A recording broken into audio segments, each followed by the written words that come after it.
बन्धुश्च सखा त्वमेव त्वमेव विद्या द्रविणं त्वमेव त्वमेव सर्वं मम देवदेव मूकं करोति पाचालं पङ्गुलङ्घयते गिरिं यत्कृपां तमहं वन्दे परमानन्दमाधव। तार शक्ति स्वरूपिणी श्री श्री बड़मा परम पूज्यपाद श्री श्री बड़दा आचार्य देव श्री श्री दादा चरण तले सम्माननीय ऋतिक जादव अधूर्य मंडली भाई माने माँ माने और जो साधु संघ लोग हैं जो सत्संग पाने के लिए आए हैं उनको मेरा प्रणाम और जय गुरु। आने से पहले हम लोग का यहाँ सत्संग का जो उद्योक्ता है डॉक्टर बीबी मिश्र, उन्होंने मेरे को बोला कि यहाँ बहुत लोग हैं जो उड़िया समझते नहीं, आपको थोड़ा हिंदी में बोलना है, थोड़ा इंग्रजी में भी बोलना है और आपका क्षमता है तो थोड़ा संस्कृत में भी बोल लीजिए। प्राय से मैंने कभी हिंदी में बोला नहीं, हिंदी में मेरा प्रवेश अपरिपक्व है, इसीलिए आप लोग भाषा को मत लीजिए, भाव को ले लीजिए, क्योंकि हिंदी में कहाँ पुल्लिंग होता है कहाँ स्त्रीलिंग होता है, इसमें बड़ा बड़ा विद्वान भी मोहित हो जाते हैं। और इंग्रजी में जो 8 पार्ट ऑफ स्पीच है, ऐसा भी शब्द है जो वही पार्ट ऑफ स्पीच में भी आता ही नहीं। तो जो भी है मैं कोशिश करूंगा उनका जो निर्देश है तीनों भाषा को प्रयोग करूंगा। तो लास्ट वीक में 2 बहुत दुखद घटना हुए, आप लोग को सब मालूम है। हम लोग का जो पूर्वतन प्रधानमंत्री थे अटल बिहारी वाजपेयी जी, उनका निधन हो गया।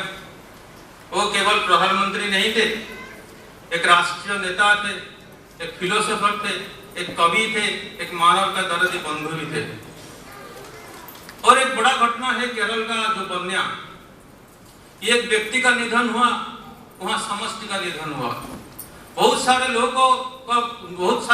मृत्यु के घाट में उतर गए और ऐसा भी हुआ कि बहुत लोग बासुशून्य हो गए, उनके लिए कुछ नहीं सर्वहरा, जिसको बोलते हैं कुछ भी नहीं है। अब देखोगे मेरा एक बंधु थे जिनका साथ मेरा बहुत आत्मीयता था, मैं जब अनमोल में था वो मेरे साथ बात करते थे, हम लोग का बहुत मित्रता था। वो केरल का निवासी है, उनका सब कुछ चला गया है। इतना वो रो रो के मेरे को फोन करते थे और मैं उनका भाषा मैंने देखा नहीं, लेकिन उनका जो वेदना है, जो यंत्रणा है, हृदय में जो दुख है, और दुख को देख के मेरा भी आंखों में अश्रु आ गया। लेकिन फिर भी हम बचना चाहते हैं, मृत्यु कोई चाहता नहीं है। अटल बिहारी वाजपेयी का एक कविता मेरे को याद आ रहा है, मृत्यु क्या है, वो तो 2 पल का भी नहीं, और जीवन सिलसिला ये आजकल का नहीं। मृत्यु क्या है, ये 2 पल के भी नहीं। मृत्यु का उम्र क्या है, 2 पल का भी नहीं।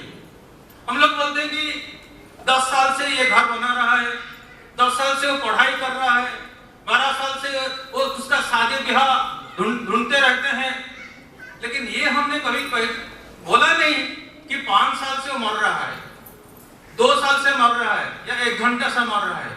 जब डेथ आता है, आती है, मृत्यु आती है, तब एक पल में भी आता है, एक पल भी नहीं, fraction of second. Life goes on, but when death comes, it comes in a fraction of second. फिर भी हम मृत्यु पे घबराते हैं, फिर भी हम जानते हैं कि मृत्यु अटल है, सत्य है।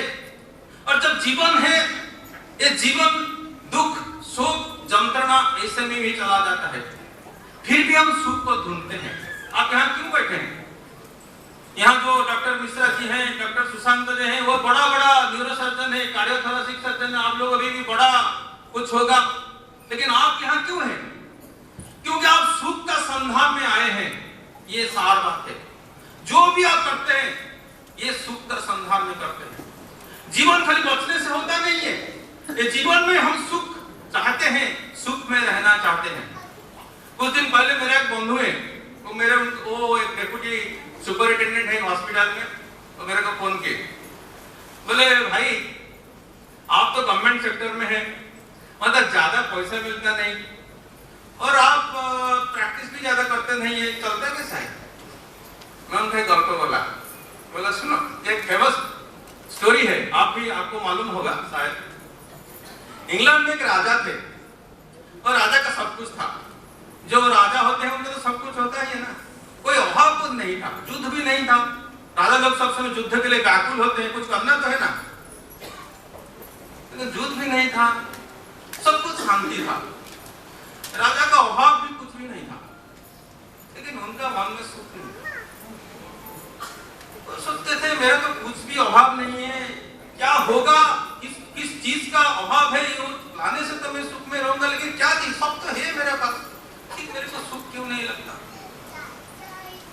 आपके पास पैसा नहीं है, सुख नहीं है, स्त्री नहीं है, सुख नहीं है, पुत्र नहीं है, सुख नहीं है, उनके पास सब कुछ था, तो वो सब समय डिप्रेस्ड होकर बैठे हैं।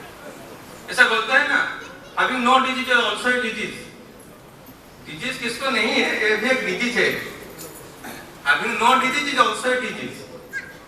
तो राजा डिप्रेस्ड होकर बैठे हुए, तो एक साधु रास्ते में बैठे और राजा को मिले। राजा बोले कि साधु महाराज, इंग्रजी में, गलत इंग्रजी में है वो, Saint I have everything in life, there is nothing which I can say I don't have, but still I don't have happiness। मेरा सुख नहीं है। तो साधु मुस्कुरा के बोले, देखो साधु लोग जो होते हैं ना, वो साधु ऑनेस्ट बोलते हैं ना, तो वो डुप्लीकेट होते हैं, वो थोड़ा क्रूकेड होते हैं। कृष्ण कैसे थे, वो साधु तो थे ना, जितना बड़ा साधु उतना बड़ा क्रिकेट डुप्लीकेट, जो भी हो। तो देखो राजा, ये बड़ा बात नहीं है, आप एक सुखी आदमी का साथ पहन लो, इसमें हो जाएगा, आप सुखी हो जाओगे। हैं? इतना सहज है सुखी होना, और मैं इतना दिन से सोच रहा हूं। तो राजा उनको सैन्य लोग थे, उनको भेज दिया, जाओ जाओ जाओ, एक सुखी आदमी का साथ ले आओ।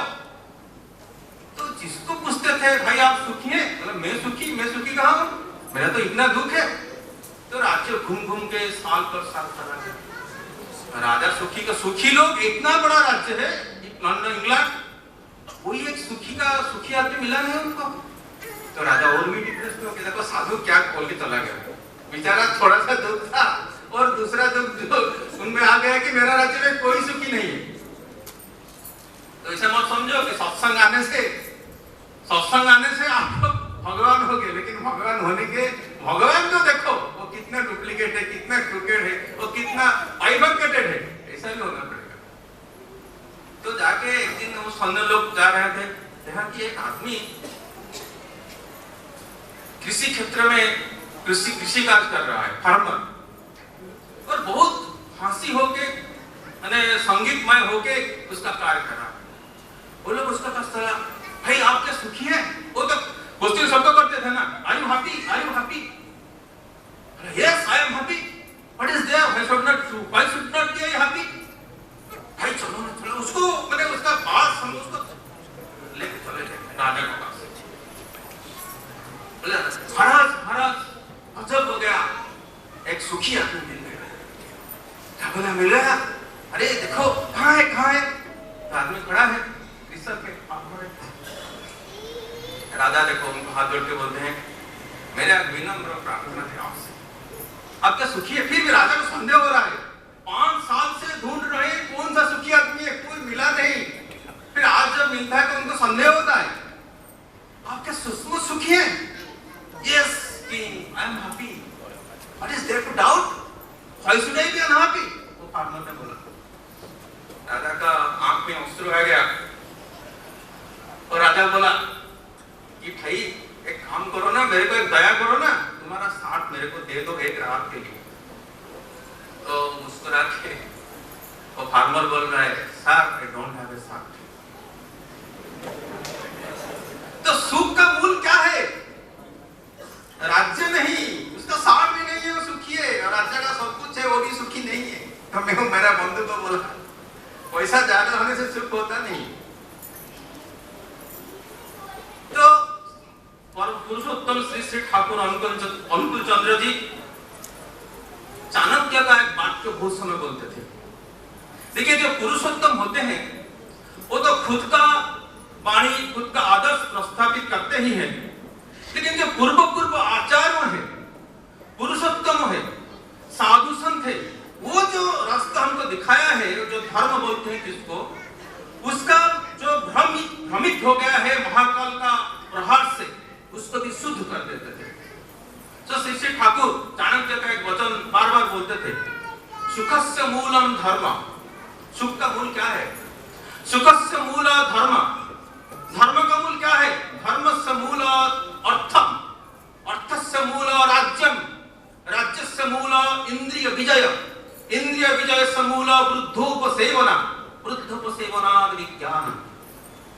ये वाणी ठाकुर को बहुत अच्छे लगते थे। संस्कृत बोला था इसलिए थोड़ा संस्कृत बोल लिया। सुखस्य मूलम क्या है? धर्म। धर्म क्या है? हम लोग सब धर्म करते हैं ना, जाते हैं, प्रार्थना करते हैं, मंदिर में दान करते हैं, प्रभु को प्रणाम करते हैं, गुरुवार में लक्ष्मी जी को उपासना करते हैं, लेकिन धर्म शब्द आया है द्वि धातु से, जो सत्ता का पोषण देता है, छोटी सी भाषा में वो धर्म है। और हमारे जो अंशेष थे पूर्व ऋषियों ने इतना साइंस को छोटे से सब बोल दिया कि सुबह उठना है, ये धर्म है, क्योंकि सुबह उठने से साइंस बोलता है कि अच्छा रहता है सेहत, काम करने से अच्छा रहता है सेहत। तो ये साइंस को घुसा देते थे डेली रूटीन में और उसको धर्म बोलते थे। तो धर्म का मूल क्या? तो ऐसा आचरण जो सुख लाता है उसको धर्म बोलते हैं। फिर धर्म का मूल क्या है? फिर बोलते हैं अर्थ। अर्थ का मीनिंग हम लोग सब जानते हैं कि अर्थनीति माने पैसा, इकोनॉमिक्स, लेकिन अर्थ का एकमात्र अर्थ मीनिंग इकोनॉमिक्स नहीं है, मनी नहीं है। अर्थ का श्री ठाकुर पूछते हैं, देखिए ये ठाकुर के पास डिस्कशन हुआ है, जब ठाकुर बोलते हैं अर्थ का माने क्या है रे? ठाकुर जी जो थे, देखिए एक चीज है जो मनुष्य और ईश्वर, इन दोनों का मिलन स्थल है। हम ईश्वर को देखते नहीं है, वो अंतहीन है, सीमाहीन है, असीम है, उनको कोई पहचानता नहीं, देखता नहीं। और हम जो मनुष्य है वो इंद्रिय परवश है। हम जो रिसेप्शन करते हैं, रिसीव करते हैं, वो इंद्रिय का सहायता में करते हैं, बिना इंद्रिय से नहीं कर सकते। और श्री श्री ठाकुर जो आप फोटो देख रहे हैं वो तो मनुष्य का फोटो ही है। और श्री श्री ठाकुर जब आलोचना करते थे वो मनुष्य का तरह ही करते थे। बंगाली का छड़ा कोई लैंग्वेज भी जानते नहीं थे और इतना सहज सरल थे कि मानो कोई उनको देखेगा बोलेगा कि अरे यार ये क्या भगवान है। लेकिन वो एक संत और जो बोलते हैं अनंत, उसका मिलन स्थल थे। समय कम है तो उनका वर्णना देने से तो जुग चला जाएगा। जो भी हो, ठाकुर जी बैठे हैं, ऐसा डिस्कशन चल रहा है। ठाकुर जी ये जो मैं आपको संस्कृत में बोला उसको डिस्कशन कर रहे हैं। अरे अर्थ का मतलब क्या है देखो तो, फिर डिक्शनरी ला गया। देखो ठाकुर बोल सकते थे अर्थ का, उनको तो मालूम है, लेकिन वो डिक्शनरी के सहारे समझाना चाहिए। ऐसा बोल दिया नहीं, अहंकार नहीं है, निरहंकार, abnormally normal। तो अर्थ का मतलब है गति, एक्टिविटीज। तो धर्म का मूल है अर्थ, अर्थात ऐसा एक्टिविटी नहीं करोगे तो धर्म का कोई मूल्य नहीं है। हम बड़ा बात बोल दिया, कुछ किया नहीं, आलस्य भर गया, कभी धर्म नहीं होगा। तो मीनिंगफुल एक्टिविटी करना चाहिए। तो फिर अर्थ का मूल क्या है? बोलते हैं राज्य। राज्य का माने क्या है? हम बोलते हैं राज्य, राज्य माने साम्राज्य नहीं, राज्य का मीनिंग है गवर्नेंस। गुड गवर्नेंस होगा तो गुड एक्टिविटीज होगा, गुड एक्टिविटीज होगा तो आप धर्म का रास्ते में चल पाओगे, तभी सुख मिलेगा। फिर बोलते हैं गवर्नेंस कैसे आएगा? उसका मूल है इंद्रिय जय। आपका इंद्रिय का ऊपर आपका अधिकार नहीं है तो आप कभी भी ठीक गुड गवर्नेंस नहीं कर सकते, आप करप्ट हो जाओगे। कभी काम आया, कभी क्रोध आया, कभी लोभ आया, कभी मद मोह मास्टर, ये सब है, आप जानते हो। फिर बोलते हैं कि इंद्रिय विजय कैसे होगा? फिर ठाकुर जी चाणक्य को उदाहरण देकर बोलते हैं वृद्धोपसेवना, वृद्धोपसेवना विज्ञान। वृद्ध माने क्या है? ब्रू धातु से आया है वृद्ध, उसमें से ही आया है ब्राह्मण, जो बढ़ता जाता है, उसको बोलते हैं वृद्ध। हम लोग का ये जो धर्म है सनातन धर्म, हिंदू धर्म बोलते हैं, लेकिन हिंदू धर्म कुछ नहीं है, इसको बोलते हैं ब्राह्मण्य धर्म। ब्राह्मण का अर्थ है जो बढ़ता है, हमेशा बढ़ता चलता है। बढ़ने चलने का जो रास्ता है वो ही ब्राह्मण्य धर्म, जो सब समय goes on increasing and increasing and increasing, जिसको बोलते हैं बीइंग एंड बिकमिंग। ये जो रास्ते में, जो टेक्निक में, इसको बोलते हैं ब्राह्मण्य धर्म। और उसका मूल्य वृद्ध, माने जो जानता है, जो ये विराट को जानता है वो है वृद्ध, माने जिनको सब कुछ मालूम है, जिनका कुछ अंत नहीं है। उनको उपासना करने से, उनको सेवा करने से इंद्रिय जय होता है। और इंद्रिय जय नहीं होने से आप राज्य का गवर्नेंस प्राप्त नहीं होगा, गवर्नेंस प्राप्त हो है, मीनिंगफुल एक्टिविटी नहीं होगा, धर्म नहीं होगा, या आपको सुख लाभ नहीं होगा। तो सुख लाभ का मूल है उनको पास आत्मसमर्पण, उससे आता है विज्ञान। विज्ञान क्या है आप सब जानते हैं, साइंस बोलते हैं ना। अब देखिए आध्यात्मिक विज्ञान और जो ये जो मॉडर्न साइंस, इसमें थोड़ा सा अंतर है। मॉडर्न साइंस क्या करता है, इफेक्ट से कॉज को आता है। आप देखा कि ये चादर है, चादर कहां से पैदा हुआ है, सूते से। सूते कहां से पैदा हुआ है, कपास से। कपास से, कपास कहां से पैदा हुआ है, वो एलिमेंट से, फिर जाके मॉलिक्यूल में पहुंचे, फिर एलिमेंट से आप एटम, न्यूक्लियर एटम और इलेक्ट्रॉन तक चला गया। ये गया इफेक्ट से कॉज। लेकिन आध्यात्म विज्ञान जो होता है वो कॉज से आता है इफेक्ट को। और ये कॉज क्या है, वो जो सदगुरु ये बोल देते हैं, जो दीक्षा लिए हो ना, बहुत लोग यहाँ से दीक्षा लिया हो, जो कोई कुछ आदमी है जो दीक्षा नहीं लिया, दीक्षा के समय एक मंत्र दिया जाता है और बोल दिया जाता है यही कॉज है, इसको साधन करो, इससे इफेक्ट आ जाएगा। आप सब कुछ समझ जाओ। कैसे? जैसे कि आप काष्ठ को समझने से या लौह को समझने से, स्टील को समझने से, स्टील में बना हुआ जितनी चीज सबको समझ जाते हो, ऐसे ही श्री गुरु और गुरु का प्रदत्त मंत्र को जानने में सब कुछ समझ में आता है। कोई साइंटिस्ट नहीं है जो सब कुछ जानता है, सर्वज्ञ है, लेकिन जो आध्यात्मिक विद्या का साधन करेगा, ऐसा संभावना है कि तत्र विरतिशय सर्वज्ञत्व बीजम, माने उनका अंदर सर्वज्ञत्व का बीज है। तो वृद्धों को सेवना से, अर्थात सद्गुरु का आश्रय ग्रहण करने से दो चीज होता है, आपका इंद्रिय जय होता है और आप सुख लाभ करते हो, और आप विज्ञान में प्रलीन होकर सर्वज्ञ भी हो सकते हो। ये संभावना भी आपके अंदर है। जो भी है, सत्संग समय अतिक्रांत है। मैं ठाकुर जी का जीवन का एक ही वाक्य बोल के बार बार बोला हूँ, फिर भी थोड़ा 2 मिनट बोल के मेरा वक्तव्य साझा करूंगा। श्री ठाकुर के पास आए थे राय आर्चर हाउजर में। ये कहानी आपको मालूम होगा, फिर भी जितने बार परी कथा बोलते हैं उतने भी आनंद होता है। राय आर्चर हाउजर में पुस्तक लिखे थे, ocean in A tea cup, माने ओशन विराट जैसे जो समुद्र है, मैं उसको एक टी कप में आपको प्रस्तुत कर रहा हूँ। ये पब्लिश हुआ एक हार्पर ब्रदर्स में, अमेरिका में। वहाँ बड़े-बड़े लोगों का बुक्स पब्लिश होता था 1962 का बात। तो तभी उनका जो पब्लिशर है, तो सब कुछ बुक्स पब्लिश करते नहीं है, वो उसको देखा, बोला कि ऐसा कुछ आदमी है, ऐसा एक आदमी है, it is possible that such a man exist in this world. उसमें कुछ मिरेकलस चीज लिखे नहीं। आप लोग में कुछ वो बड़ी बुक्स पढ़ा होगा, जो नहीं पढ़े हैं पढ़ लीजिए। उसमें वो ठाकुर जी के बारे में कुछ भी मिरेकलस लिखे नहीं थे, नॉर्मल चीज लिखे थे, लेकिन उनको बिलीव नहीं हुआ कि एक आदमी ऐसा हो सकता है, रक्तमान से संकुल मनुष्य ऐसा हो सकता है। तो उनको फोन किया, भाई ऐसा आदमी क्या है? बोले नहीं है ना, he is in front of me. मैंने उनका साथ इतना साल गुजार दिया। अरे क्या बात कर रहे हो भाई? तो मैं थोड़ा उनको देखने जाऊंगा। तो वही के ठाकुर जी के पास पहुंच गया। वो बहुत बिजी थे, दो दिन के, एक दिन के लिए आए थे, 10 दिन ठहरे। और जब जा रहे थे, देखिए कोई तो, वो तो अमेरिका का बात है, पाताल लोग बोलते हैं, यहाँ आप एक क्षुद्र करके घुसोगे तो आप अमेरिका में घुसोगे, पाताल लोग बोलते हैं हमारे शास्त्र में। तो वो कोई तो परिचय नहीं था, फॉरेनर थे, ठाकुर जी को भी अंग्रेजी ज्यादा मालूम नहीं था। लेकिन जब जा रहे हैं, ठाकुर जी का आंखों में आंसू, ठाकुर जी भी रो रहे हैं, वो भी रो रहे हैं। मैंने कितना प्रेम उनको अनुभव में आया है कि 2 दिन तो 10 दिन ठहरे, फिर जा नहीं पा रहे हैं, उनका आंखों में आंसू आ रहा है। फिर जाने का समय पूछ रहे हैं, Thakur ji, this is your philosophy is vast, it is unthinkable for me or my colleagues to expand this philosophy entirely into our nation, but please tell me in 2 sentences what I can preach, what I can say, what I can explain to my people.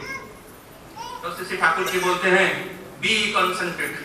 वो बोलते थे few sentences, but Thakur ji बोले 1.5 word में, be एक half word, concentrate is full word. तो he asks again, to whom should I be concentrate? देखिए ठाकुर जी का जो पूरा विशाल हम लोग का धर्म का जो पूरा चीज है ये 3-4 सेंटेंस में लुकाइट है. तो who should I be concentric? Concentric का मतलब है on center, be with your center. माने एक सेंटर होना चाहिए. Then Shri Thakur answers to your living idea. तुम्हारा जो जीवन का आदर्श है, इस आकाश में आदर्श में नहीं होगा. Then he again asks, who will be my living idea? Can Ford be my living idea? उस समय का फोर्ड एक विशाल शिल्पपति था. आप लोग भी सुना होगा. उनका कारखाना से, उनका जो फैक्ट्री से, छूंची से, सुई से स्टार्ट करके बड़ा कार निकलता था. और उनका भी स्टोरी है, टाइम नहीं है, नहीं तो उनका स्टोरी आपको बता देता. वो भी महान व्यक्ति थे. श्री ठाकुर बोले, yes, Ford can be your living ideal, but you will be another Ford, not just a Ford तुम्हारा आइडियल हो सकता है, लिविंग आइडियल हो सकता है. फोर्ड का प्यार करो. श्रद्धामयम पुरुषः जगत् श्रेय होता है बस. सिर्फ श्रद्धामय पुरुष, आप जिसको प्यार करोगे ऐसा ही हो जाओगे. ये नेचर का नियम है. आप फोर्ड का प्यार करोगे, उसका रास्ते में चलोगे तो ठीक है, आप फोर्ड होगे. आपके कारखाना बनाओगे, आपका कारखाना से निकलेगा गाड़ी, लेकिन आप कभी जस्टिस नहीं हो पाओगे.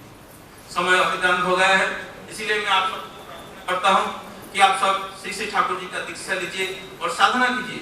इसमें सुख भी आएगा, विज्ञान का. वंदे